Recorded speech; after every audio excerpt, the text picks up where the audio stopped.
I want to bring in Senator Ed Markey, a Democrat from the state of Massachusetts. Senator, what do you think the odds are of a similar version of this House bill passing through the Senate? Absolutely zero chance of that bill ever becoming law. Zero chance. Dead on arrival over in the Senate.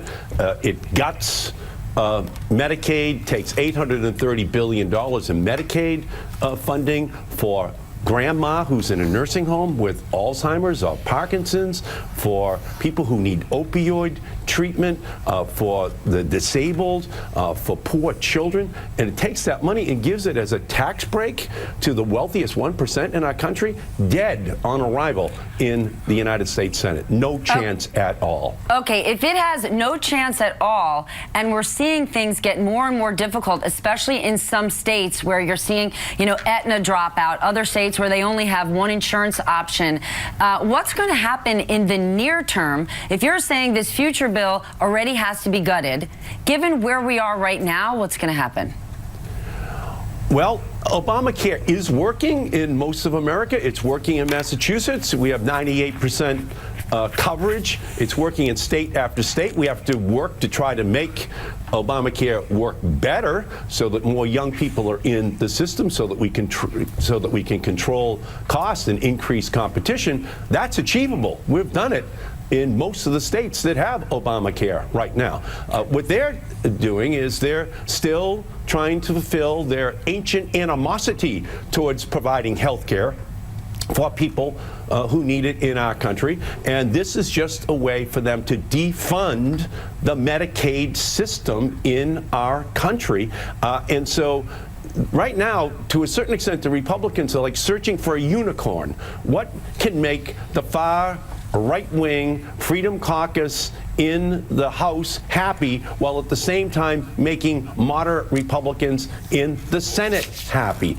Good luck in finding that political unicorn. I do not think that it is possible. All right. Well, how about the animosity those Republicans have for Democrats? Do they need Democratic support in the Senate to get this bill through?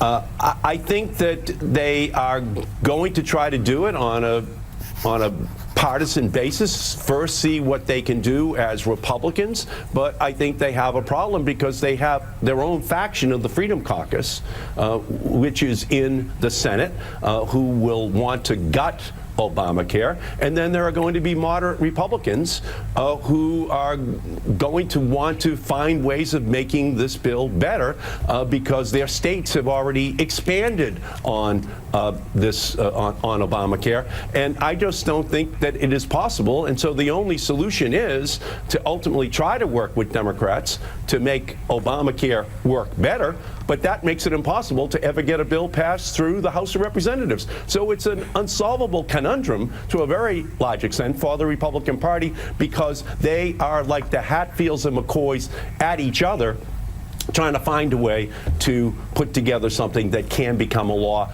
And I don't see a formula for them to be able to do it. Well, they were, but one of the things they're celebrating is that they got this through. They're working together. And I want to play a bit of a video that has gotten some attention on social media from a constituent of yours, Ben Jackson. He posted this on Twitter. For the past 101 days, I have been with my daughter, Emma Jackson. She will be the victim of the GOP healthcare attack on Obamacare. She will pay for this folly. We need you. Please do not allow it to happen. Please don't let them destroy her future for money. I know it's a really contentious time in government, but what is your response to Ben? What are Democrats going to do, can you do, to stop this health care legislation? The people in your state are asking for your help. Can you help them? Yes.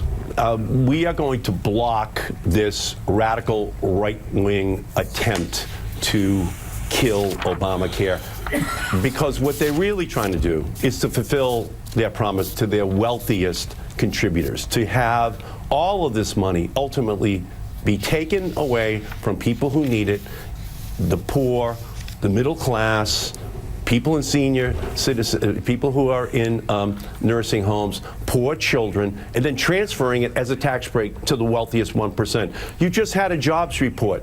You just had a big discussion about how the wealthy are getting wealthier in our country, how the stock market is booming. Those are the wealthy people. They don't need a tax break right now.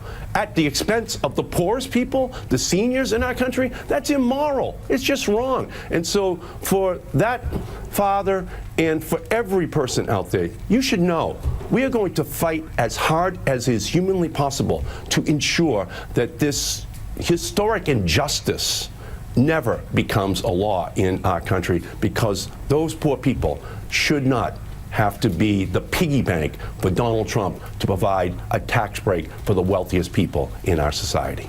All right, Senator, thank you so much for your service. Thank you for your time this morning. Thank you.